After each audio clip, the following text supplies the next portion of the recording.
नमस्कार, स्वागत है आप सभी का न्यूज अपडेट की इस बुलेटिन में। मेरा नाम है सिद्धांत त्रिपाठी।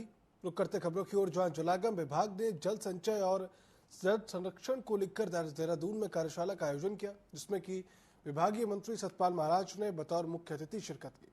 कार्यक्रम के दौरान स्कूली छात्र छात्राओं को कृषि और जल संरक्षण के लिए जानकारियां दी गई। तो वहीं पहाड़ी क्षेत्रों में जल के प्राकृतिक स्रोतों को कैसे बचाया जाए, वहीं बरसात के पानी को एकत्र कर उसका उपयोग कृषि के लिए कैसे किया जाए, इस पर विस्तार से चर्चा हुई। इसी दौरान मंत्री सतपाल महाराज कृषि सिंचाई के अंतर्गत जलागम वाटरशेड यात्रा के रथ को भी हरी झंडी दिखाकर शुरुआत कर चुके हैं।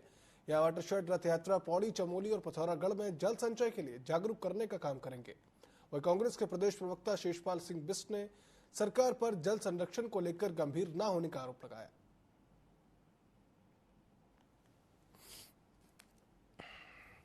भारत सरकार के अंतर्गत संचालित हो रही प्रधानमंत्री कृषि सिंचाई योजना जलागम विकास 2 के माध्यम से वाटरशेड यात्रा 1 महीने तक चलेगी। इस यात्रा अभियान के तहत प्रदेश के विभिन्न जनपदों के लोग परियोजना क्षेत्र में किए गए कार्यों और इसके परिणामों की जानकारी प्राप्त करेंगे। इस अभियान में भारत सरकार के माध्यम से तैयार की गई वाटरशेड वैन परियोजना गांव-गांव तक पहुंचेगी और उन्हें जल एवं पर्यावरण संरक्षण के प्रति जागरूक करेगी। इसमें पौड़ी, अल्मोड़ा, पिथौरागढ़ जनपद आते हैं और ये काम जो है हम लोग कर रहे हैं। तो उत्तराखंड से आज वाटरशेड यात्रा की शुरुआत हो चुकी है, जो कि शुरुआत तो प्रदेश के पिथौरागढ़, अल्मोड़ा और पौड़ी जिलों में जाकर वाटरशेड के बारे में लोगों को जागरूक करेगी। इसके साथ साथ प्रदेश में पानी की कमी, चारधाम यात्रा और कई मुद्दों को लेकर टीवी 24 संवाददाता आदिल पाशा ने उत्तराखंड सरकार में कैबिनेट मंत्री सतपाल महाराज से खास बातचीत की। उन्होंने क्या कुछ कहा, आइए आपको सुनाते हैं। उत्तराखंड में वाटर को बचाने के लिए वाटरशेड यात्रा का शुभारंभ आज किया गया है। मेरे साथ बात करने के लिए उत्तराखंड सरकार में कैबिनेट मंत्री सतपाल महाराज इस वक्त मौजूद। सर, बहुत स्वागत है। धन्यवाद जी। वाटरशेड यात्रा का शुभारंभ भी हुआ है, तो क्या कुछ इसका लक्ष्य रखा गया है और क्या? वाटरशेड यात्रा अभियान का प्रारंभ किया गया है और ये लोगों को एजुकेट करेगी, प्रशिक्षण देगी और जो काम हमने किए हैं वाटरशेड मैनेजमेंट के लिए उनके बारे में सूचना देगी। ये पिथौरागढ़, अल्मोड़ा और पौड़ी जनपद में जाएगी और वहाँ किसानों को जागरूक करेगी। सर, पहाड़ों में पानी की समस्या, आप इकबालपुर का भी आपने किया है कि इकबालपुर भी डेंजर जोन में है, तो उसको कैसे? नहीं, उसके लिए हम प्रयास कर रहे हैं। हम माननीय मुख्यमंत्री योगी आदित्यनाथ जी से हमने आग्रह किया है कि इकबालपुर नहर के लिए हमें जो है पानी दें, तो वो भी विचार कर रहे हैं, क्योंकि वो पानी जो है उनकी भूमि को भी सिंचित करेगा। तो निश्चित रूप में इकबालपुर नहर के लिए हम कार्य कर रहे हैं और हम चाहते हैं कि वाटर पर्कुलेशन बढ़े, उसके लिए हम चेक डैम्स बना रहे हैं।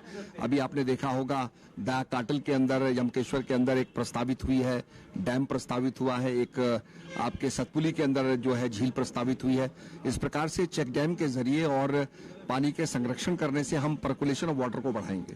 सर, फसल उत्पादन को बढ़ाने के लिए उत्तराखंड के किसान को अगर देखें तो कई तरह के केमिकल, आपने कहा था कि केमिकल्स पे रोक लगनी चाहिए और केमिकल का सही उपयोग होना चाहिए। एक्सेसिव केमिकल जो है ये गॉल ब्लैडर कैंसर पैदा कर रहा है और जुवेनाइल डायबिटीज को आगे बढ़ा रहा है। तो आप एम्स में जाके ये अगर आप बाइट लेंगे और उनकी जानकारी लेंगे तो बहुत हाईएस्ट रेट हमारे उत्तराखंड के अंदर है गॉल ब्लैडर कैंसर का। इस पर रोक लगे तो सरकार की तरफ से क्या प्रयास रहेंगे इस तरह के केमिकल का इस्तेमाल? इसकी मॉनिटरिंग होनी चाहिए, जन जागरूकता का अभियान होना चाहिए। लोग आज ऑर्गेनिक की तरफ जा रहे हैं, इसीलिए जा रहे हैं लोग अब केमिकल्स को खा के परेशान हो गए हैं, इसलिए ऑर्गेनिक की तरफ जा रहे हैं। उत्तराखंड में शीतकालीन यात्रा, पर्यटन मंत्री आप हैं, तो शीतकालीन यात्रा को पर्यटन की दृष्टि से आप कैसे? शीतकालीन यात्रा हमारी बड़ी अच्छी चली, माननीय मुख्यमंत्री जी का पूरा सहयोग था और हमारी जो है आपने देखा होगा मुखमा में लोग गए और उसके बाद हमारे खरसाली गए, उसके बाद हमारे ऊखीमठ में गए, जोशीमठ गए। तो यात्रा हमारी ठीक चली। अब ग्रीष्मकालीन यात्रा की हम तैयारी कर रहे हैं और उसके लिए हम तैयार हैं। बजट सत्र शुरू होने वाला है 18 तारीख से, तो पर्यटन की दृष्टि से कैसे? नहीं, बहुत अच्छा है उसमें और पर्यटक तो आ ही रहे हैं। आपने देखा होगा उत्तराखंड तो देवभूमि है, ये लोग आते ही रहते हैं। हमने जगह जगह सर्किट बनाए हैं, शाक्त सर्किट हैं, वैष्णव सर्किट हैं और इसमें शंकर भगवान के सर्किट्स हैं, सिख सर्किट्स हैं। ये सब सर्किट्स में यात्री आ रहे हैं, निरंतर यात्री आते रहते हैं। हमारे साथ बात करें तो उत्तराखंड सरकार में कैबिनेट मंत्री सतपाल महाराज, जिन्होंने बताया वाटरशेड यात्रा का शुभारंभ आज किया गया है और कई मुद्दों को लेकर हमने सतपाल महाराज जी से। देहरादून से वीडियो जर्नलिस्ट हरीश के साथ आदिल पाशा, टीवी 24। तो खटीमा में प्रीपेड मीटर लगाने को लेकर कांग्रेस इसका विरोध करती नजर आ रही है। कांग्रेस कार्यकर्ताओं ने बिजली घर का घेराव किया। कांग्रेस का कहना है कि इस योजना से गरीब तबके के लोगों को समस्याओं का सामना करना पड़ेगा। प्रीपेड मीटर में अधिकतर उपभोक्ताओं को नियमित रूप से मीटर रिचार्ज करना होगा, जिस कारण गरीब जनता को समय पर रिचार्ज नहीं होने पर बिजली को बंद कर दिया जाएगा, जिसके कारण उपभोक्ताओं को अंधेरे में रहना पड़ेगा। कांग्रेस ने तत्काल प्रभाव से योजना को बंद करने की मांग की है। योजना बंद न होने पर जन आक्रोश रैली निकालने की चेतावनी सरकार को दी गई। इस बात को समझिए, प्रीपेड मीटर कल अगर किसी गरीब व्यक्ति के पास अगर 2 दिन के लिए माने जाए वो व्यवस्था ना कर पाए उस प्रीपेड मीटर को चार्ज करने के लिए, रिचार्ज करने के लिए, तो क्या 2 दिन तक वो अंधेरे में बैठेगा? उसके बच्चे क्या लालटीन जला के पढ़ाई करेंगे? तो ये हम पूछना चाहते हैं कि प्रीपेड मीटर लगाकर गरीब लोगों का जो शोषण करने का काम भारतीय जनता पार्टी सरकार कर रही है, उसका विरोध जो है माननीय तिलकराज बैठ जी के नेतृत्व से कल से आरंभ हो गया है। और इसको हमने खटीमा में भी हमने आज से धरना देकर, सांकेतिक धरना देकर यहां पर हम सरकार को चेताने का, जगाने का काम कर रहे हैं। हल्द्वानी में उत्तराखंड रेशम विभाग रेशम उत्पादन के क्षेत्र में किसानों को आत्मनिर्भर बनाने के साथ साथ अब महिलाओं को आत्मनिर्भर बनाने की ओर से लगातार कदम बढ़ा रहा है। रेशम विभाग पहली बार महिलाओं को प्रशिक्षण देकर रेशम से बने उत्पाद तैयार करवा रहा है, जिससे कि महिलाएं आत्मनिर्भर बन सकें। रेशम विभाग के उपनिदेशक कुमाऊं मंडल हेमचंद्र ने बताया कि सहायता समूह की महिलाएं रेशम की कोय से देवी देवताओं की आकृतियों के अलावा सजावटी सामान, रेशम से बने आभूषण, पहाड़ की कला संस्कृति समेत विभिन्न प्रकार की आकृतियां तैयार कर रही हैं, जो अपने आप में अनोखा है, जिसकी बाजारों में खासी डिमांड भी है। सहायता समूह की महिलाएं अपने उत्पादन को खुले बाजार में बेचकर अच्छी आमदनी भी कर रही हैं। कच्चा माल रेशम विभाग के सहयोग से समूह को उपलब्ध कराया जा रहा है। पोस्ट कोकून टेक्नोलॉजी का प्रशिक्षण जारी था, उसका आज समापन था। योजना के बारे में मैं आपको बताना चाहूँगा कि रेशम विभाग उत्तराखंड और केंद्रीय रेशम बोर्ड देश में विभिन्न प्रदेशों में और उत्तराखंड में भी एक सिल्क समग्रा 2 स्कीम है। उसके तहत विभाग के माध्यम से हमारे जो रेशम कृषक हैं उनको सहायता उपलब्ध करवाते हैं, जिससे कि वो रेशम के कार्य को और बेहतर तरीके से कर सके। उनको उसके अंतर्गत जो है पौधरोपण के लिए सहायता और जो रेशम कीट पालन गृह के लिए सहायता और उपकरण आदि इन योजनाओं के अंतर्गत जो उपलब्ध लोगों के समूह में रेशम विभाग से पहले कुछ महिलाएं जोड़ी गई, बुलाई गई, उन्होंने प्रशिक्षण लिया। उसको एक नई रेशम पहल करके हमने नाम दिया गया, जिसकी सचिव हमारी रेखा मैम है। और इसमें हम लोगों ने जैसे ही काम शुरू किया तो बहुत अच्छा रिस्पांस हमको शुरू से ही मिला। जो हमारे यहाँ के डिप्टी डायरेक्टर हेमचंद जी, उनका हमें पूरा सहयोग मिला और उन्होंने इसी के कारण ये महिलाएं इतनी आगे बढ़ी हैं। उन्होंने यहाँ पे हमें कमरा दिया जिसमें हम महिलाओं ने आकर काम किया और हमें सारा संसाधन उपलब्ध कराया। आज जो सुअवसर है, यहाँ पर एक प्रशिक्षण कार्यक्रम का भी आयोजन हुआ 5 दिवसीय, जो कि देहरादून के केंद्रीय रेशम बोर्ड के RSRS सहसपुर केंद्र द्वारा मेरे साथ यहाँ पर वैज्ञानिक भी उपस्थित हैं, छत्रपाल साहब वहाँ के इंचार्ज। उन्होंने एक पोस्ट कोकून टेक्नोलॉजी पर प्रशिक्षण 5 दिवसीय आयोजित किया, जो हमारे सहयोग से किया गया। उसमें 25 महिलाओं को हमने प्रशिक्षित किया है कोकून क्राफ्टिंग के कार्य के लिए। इसी दौरान एक ये सुअवसर था और बहुत समय से ऐसी आवश्यकता विभाग में महसूस की जा रही थी कि किसी ऐसे रेशम गीत की, जिससे कि जब भी अपने कार्मिकों, अधिकारियों और जो रेशम से जुड़े हुए, व्यवसाय से जुड़े हुए जो अन्य किसान बंधु हैं, उनको जोश की, मोटिवेशन की जब जरूरत हो तो उस समय हम उस रेशम गीत को गुनगुनाएं तो हमारे अंदर जोश का संचार हो सके।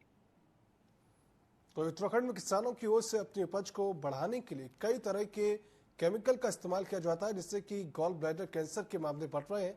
सरकार कैबिनेट मंत्री सतपाल महाराज ने कहा कि किसानों के अधिक मात्रा में उपयोग किए जा रहे केमिकल के चलते गॉल ब्लैडर कैंसर के मामले में तेजी से बढ़ रहे हैं। इसके लिए सरकार कदम उठा रही है और इस पर कांग्रेस ने सरकार को घेरा है। कांग्रेस के प्रदेश प्रवक्ता शीशपाल सिंह बिष्ट ने कहा कि राज्य सरकार किसानों और आम जनता के स्वास्थ्य से खिलवाड़ कर रही है। बड़ा चिंता का विषय है। और दूसरा चिंता का विषय है गॉल ब्लैडर में कैंसर होना, जो हमारे किसान भाई जो हैं अत्याधिक मात्रा में केमिकल्स का उपयोग करते हैं। इससे बहुत ज्यादा हमारे उत्तराखंड में गॉल ब्लैडर कैंसर हो रहा है, तो इसकी रोकथाम के लिए भी हम निश्चित रूप में योजना लाएंगे। खेती बाड़ी में किसान केमिकल का उपयोग कर रहे हैं, इससे उनके गॉल ब्लैडर में कैंसर का खतरा बढ़ रहा है और ऐसे मामले बहुत बड़ी संख्या में है। और अगर किसान फसल में केमिकल का उपयोग कर रहा है तो वो फसल जो है आम जनमानस तक भी पहुंच रही है। हो सकता है कि उनके स्वास्थ्य के साथ भी बड़े पैमाने पर खिलवाड़ हो रहा हो। सरकार को व्यापक सर्वेक्षण आम जनमानस और किसानों के बीच करवाना चाहिए, उनको जो है स्वास्थ्य के प्रति जागरूक करना चाहिए। और इतनी बड़ी लापरवाही जानकारी होने के बाद सरकार क्यों बरत रही है, ये एक बड़ा सवाल है। कि आपको जानकारी है कि किसानों के गॉल ब्लैडर में कैंसर के मामले केमिकल के उपयोग के कारण आ रहे हैं, और फिर भी विभाग जो है कुंभकर्णी निंद्रा में सोया है। तो उत्तराखंड में शीतकालीन यात्रा चल रही है, जिसको लेकर सरकार लगातार शीतकालीन यात्रा को बढ़ाए जाने के लिए कोशिश कर रही है। उत्तराखंड सरकार में पर्यटन मंत्री सतपाल महाराज ने कहा कि राज्य में अच्छे से शीतकालीन यात्रा चल रही है और पहाड़ों में बर्फबारी अगर हो जाती है तो और भी ज्यादा यात्री यहाँ आएंगे। हमारी शीतकालीन यात्रा चल रही है, माननीय मुख्यमंत्री जी ने उसमें बड़ा निर्देश दिए हैं। और हमारी जैसे आपने देखा होगा कि गंगोत्री की पूजा खरसाली में होती है, यमुनोत्री की पूजा जो है मुखबा में होती है, केदारनाथ की पूजा उकीमठ में होती है, और बद्रीनाथ की पूजा आपके पांडुकेश्वर और आपके जोशीमठ में होती है। तो अच्छी चल रही है हमारी यात्रा, और जैसे ही बर्फबारी होगी तो लोगों को बर्फ का भी आनंद मिलेगा। और निश्चित रूप में यात्रा चल रही है। अब इसके बाद जो हमारी जो है ग्रीष्मकालीन यात्रा चलेगी, उसकी तैयारी हम लोग कर रहे हैं।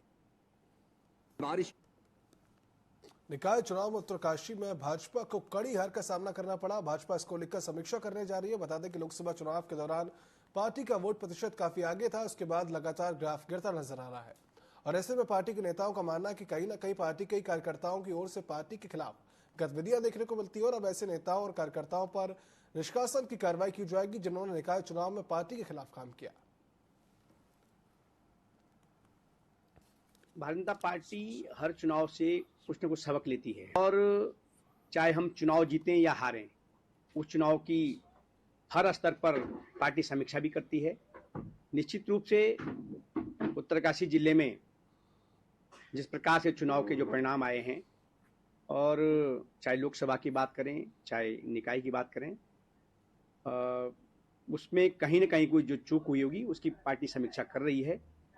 और पार्टी ने निकाय चुनाव को बहुत गंभीरता के साथ लिया है। जैसा कि हमारे प्रदेश अध्यक्ष जी ने स्पष्ट किया है कि चाहे कोई भी पदाधिकारी हो, अगर किसी ने अनुशासनहीनता या पार्टी के खिलाफ किसी की गतिविधियां रही हों तो उसको किसी भी प्रकार से बख्शा नहीं जाएगा, और पार्टी इसकी समीक्षा कर रही है।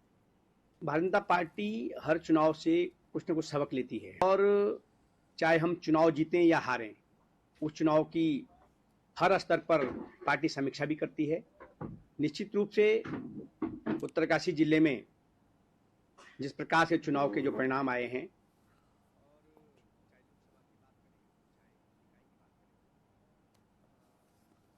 रामनगर में बिजली के स्मार्ट मीटरों का विरोध किया जा रहा है। बेड़ाजाल में कांग्रेस के पूर्व विधायक रणजीत सिंह रावत के नेतृत्व में एकत्रित कार्यकर्ताओं और इस क्षेत्र में रहने वाले ग्रामीणों ने सीएम पुष्कर सिंह धामी और सांसद अनिल बलूनी के खिलाफ जमकर नारेबाजी करते हुए प्रदर्शन किया।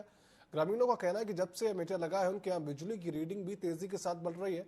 और कांग्रेस के पूर्व विधायक रणजीत सिंह रावत ने कहा कि सरकार जनता को लूटने का काम कर रही है।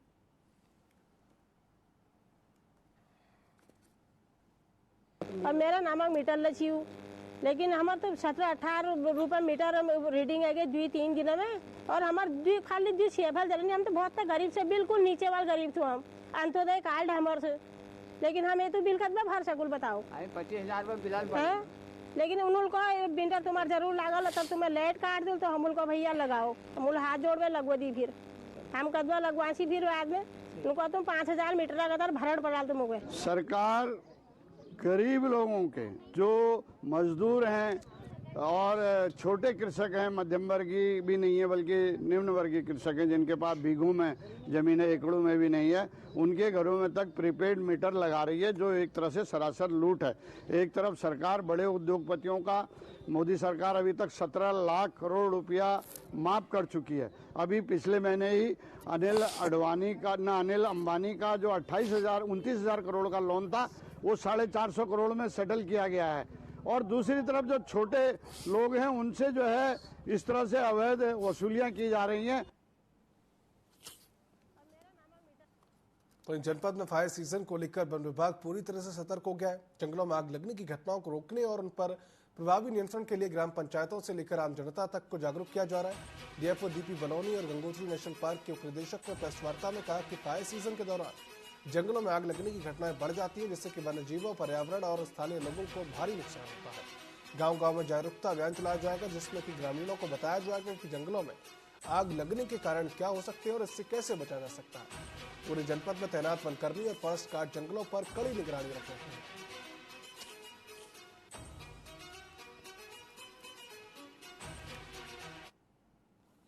सभी क्षेत्रों में पेट्रोल स्टेशन में हमारे जो है ड्यूटियों का अलॉटमेंट कर दिया गया है और इस बार नए उपकरण भी खरीदे गए हैं, फायर लीप ब्लोअर भी खरीदे गए हैं और जन जागरूकता को दृष्टिगत रखते हुए जो है इस बार मैक्सिमम कोशिश की गई है कि सभी जगह जो है गोष्ठियाँ गाँव में की जाए ताकि जो है फायर सीजन में हमको जन सहयोग मिल सके।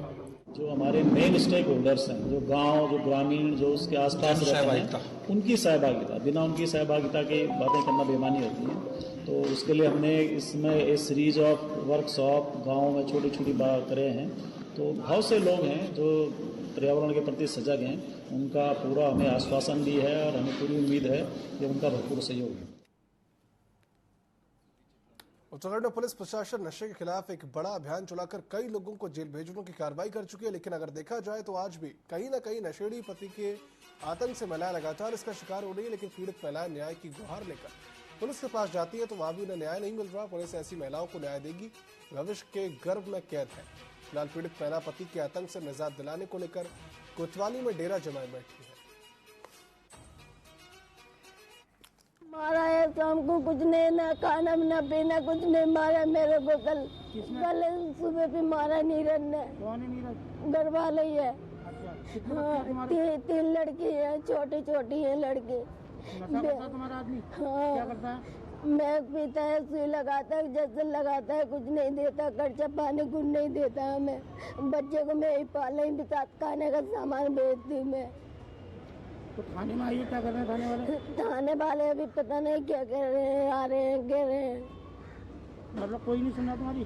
कोई नहीं सुनता है। कल से पर दिन आए, कोई नहीं सुना। आप ही आए, कोई नहीं सुनना, कह रहे आ रहे हैं, आ रहे।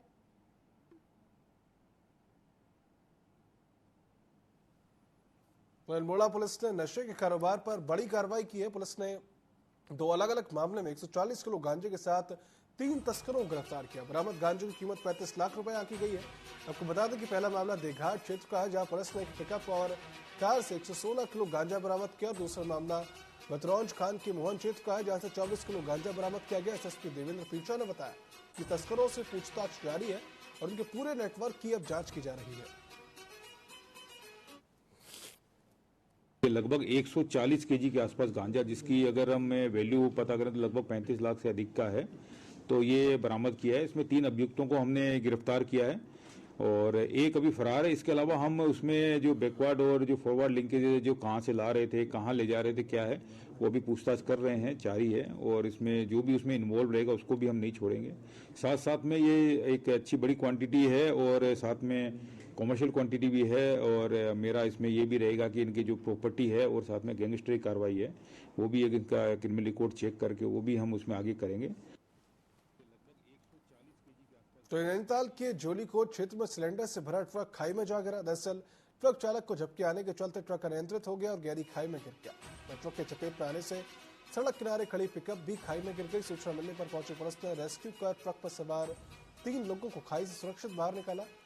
एसओ रमेश बोरा ने बताया कि तीनों ट्रक सवार सुरक्षित हैं, जिनको निजी वाहन से हल्द्वानी भेज दिया गया है।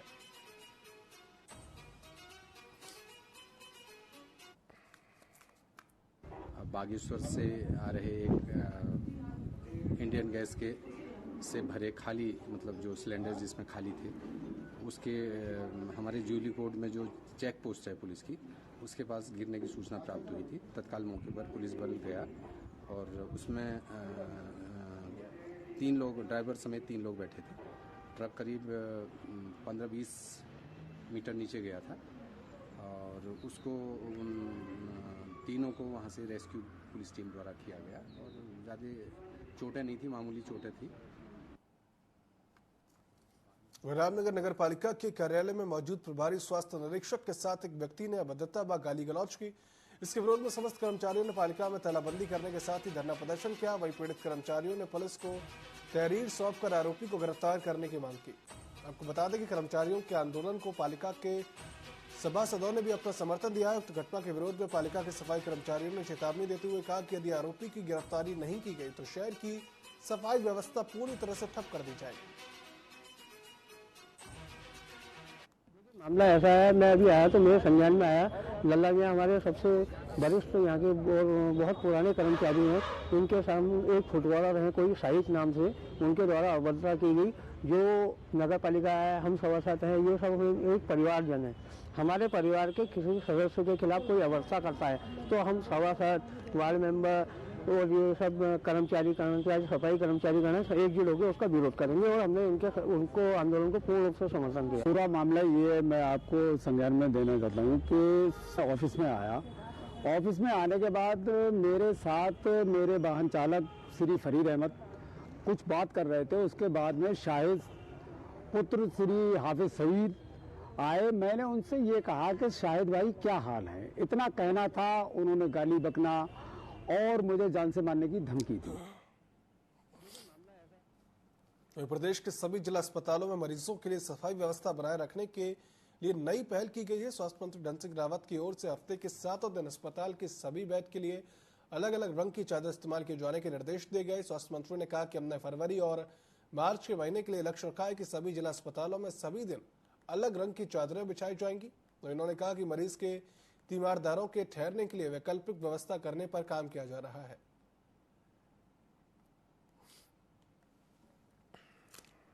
देखिए, आप देख रहे कि हम नए नए प्रयोग करते रहते हैं। अब जितने भी हमारे डिस्ट्रिक्ट हॉस्पिटल हैं, फरवरी और मार्च के महीने का हमने टारगेट दिया है कि हफ्ते में जो 7 दिन होते हैं, पर डे की जो है कलर चेंज होगा चादर का, नई चादर आएगी। एक जो मरीजों के साथ तीमरदार आते हैं उनके लिए भी हम कोई वैकल्पिक व्यवस्था कर रहे हैं। जैसे भी आशाओं के लिए अब हमने आशा घर अलग बना दिया है यहाँ पे, वैसे तीमरदारों के लिए भी कई बार लोगों को बहुत दिक्कत होती है, उसके लिए भी कोई वैकल्पिक व्यवस्था जरूर देगी। रुड़की के प्राण कल्याण क्षेत्र के दरियापुर में खनन माफियाओं के हौसले बुलंद है।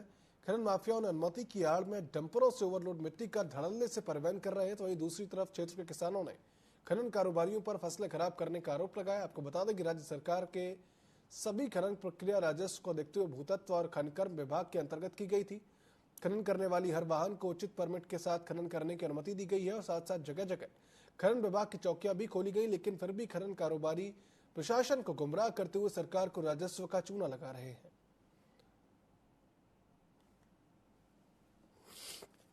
स्थिति है कि पूरी फसल बेकार कर दी इन्होंने डंपरों ने। ठीक है जी, बहुत दिन हो गए, हमारी शिकायत भी बहुत दूर तक जा ली, लेकिन ये मान नहीं रहे। तो बताओ क्या इनका क्या इलाज किया जाए। ये तो तहसीलदार पटवारी सब कुछ कह रखा है जी हमने। नुकसान तो बहुत हो रहा है बाबूजी, इनको बजो मट्टी चढ़ गई, कोई छोड़ने वाला भी नहीं आ रहा है। इमनास पर पानी डालते हैं, बहुत परेशानी हो रही, फसलें नहीं बढ़ रही है, कहीं मट्टी चढ़े पड़े। बात संज्ञान में आई है कि ओवरलोड वहाँ पे वाहन चल रहे हैं, तो इसके संबंध में ARTO और पुलिस विभाग को अवगत कराया जाएगा और उनको इसको रोकने और रोक लगाने के लिए कहा जाएगा। देहरादून के दून विश्वविद्यालय में 11 और 12 जनवरी को मेगा स्टार्टअप समिट का आयोजन होने जा रहा है। इसका शुभारंभ मुख्यमंत्री पुष्कर सिंह धामी करेंगे। दून विश्वविद्यालय के प्रोफेसर दीपक कुमार का कहना है कि उच्च शिक्षा विभाग इस समिट का आयोजन कर रहा है, जिसमें कि एंटरप्रेन्योरशिप विकसित करने के बारे में जानकारी दी जाएगी। 2 दिनों तक लगातार शिक्षाविद प्रदेश में उच्च शिक्षा के क्षेत्र में किस तरह का इनिशिएटिव लिया जा सकता है, उसको लेकर चर्चा करेंगे। वहीं विश्वविद्यालय ने 60 प्रोडक्ट भी बनाए हैं, जिसकी स्टॉल लगाई जाएगी। विभिन्न संस्थाओं में छात्रों द्वारा जो प्रोडक्ट्स बनाए गए, करीब 60 से ज्यादा प्रोडक्ट बच्चों ने विगत 1 साल में तैयार किए हैं। उन प्रोडक्ट्स का एक डिस्प्ले उनके स्टॉल्स के माध्यम से, जिसका उद्घाटन माननीय मुख्यमंत्री जी के द्वारा कल किया जाएगा इस स्टॉल पे। और उसके साथ ही विगत 1 वर्षों में ही 7 पेटेंट जो है हमारे कॉलेजेस के बच्चों के द्वारा फाइल किए गए हैं, और जिसमें से 1 पेटेंट स्वीकृत भी हो गया है, जो अपने आप में एक बहुत महत्वपूर्ण उपलब्धि है हमारे पूरे हायर एजुकेशन इकोसिस्टम के लिए। और निरंतर और भी इस तरह के पेटेंट्स और ट्रेडमार्किंग की प्रक्रिया जारी है। मेरा नाम सुनील शुक्ल है। भारतीय उद्यमिता विकास संस्थान गत 42 वर्षों से देश में और देश के बाहर उद्यमिता के प्रचार प्रसार, कैपेसिटी बिल्डिंग, नीति निर्माण और बहुत सारे अनुसंधान कार्यों में लगा हुआ है। हमारा जो एकेडमिक कार्यक्रम भी चलता है, MBA इक्विवेलेंट है, PhD इक्विवेलेंट भी कार्यक्रम चलता है और भारत सरकार के विभिन्न विभागों के साथ जुड़ करके हम लोग अलग अलग इनिशिएटिव्स के माध्यम से उद्यमिता का प्रचार प्रसार कर रहे हैं। तो प्रदेश में चल रहे 38वें नेशनल गेम्स के 13वें दिन ट्रैप निशानेबाजी प्रतियोगिता का आयोजन किया गया, जिसमें कि पुरुष वर्ग में उत्तराखंड के खिलाड़ी आरवंश ने 29 टारगेट अचीव कर ब्रॉन्ज मेडल अपने नाम किया। साथ ही तमिलनाडु के पृथ्वीराज टोइडमैन ने 42 टारगेट अचीव किया। आपको बता दें कि इस प्रतियोगिता के महिला वर्ग में मध्य प्रदेश की नीरू ने 43 टारगेट पर निशानेबाजी कर गोल्ड मेडल अपने नाम किया है। वहीं सिल्वर और ब्रॉन्ज मेडल पर दिल्ली और हरियाणा ने कब्जा किया। किसको उपलब्धि देना चाहेंगे? सर, मैं ये उपलब्धि मेरे कोच मनसेर सिंह और सिकदर सर और सबसे पहले मैं मेरी MP स्टेट शूटिंग एकेडमी को श्रेय देती हूँ इस चीज का। उन्होंने मुझे उद्देश्य दिया है शूटिंग में आने के लिए और यहाँ पे हमने बहुत फाइट की है अपनी एकेडमी के लिए, हमारे खुद के लिए और नेशनल गेम्स के लिए। तो बहुत अच्छा लग रहा है जीत के। काफी खुशी है मेरे को, इसीलिए हम मेहनत करते हैं और काफी मेडल मिला तो इस वजह से काफी खुश हूँ मैं। काफी अच्छी परफॉर्मेंस रही है क्वालिफिकेशन राउंड की भी और फाइनल्स भी अच्छा था। लास्ट में 3-4 टारगेट मेरे छूटे, इस वजह से ब्रॉन्ज मिला है, वरना सिल्वर गोल्ड तक भी मैं जा सकता था। I won 6 World Cup medals, and out of which 2 are individual World Cup medals and 4 team World Cup medals, and also represented India at the Paris Olympics. News update की इस bulletin में फिलहाल इतना ही। आप देखते रहिए TV24। शुभ रात्रि।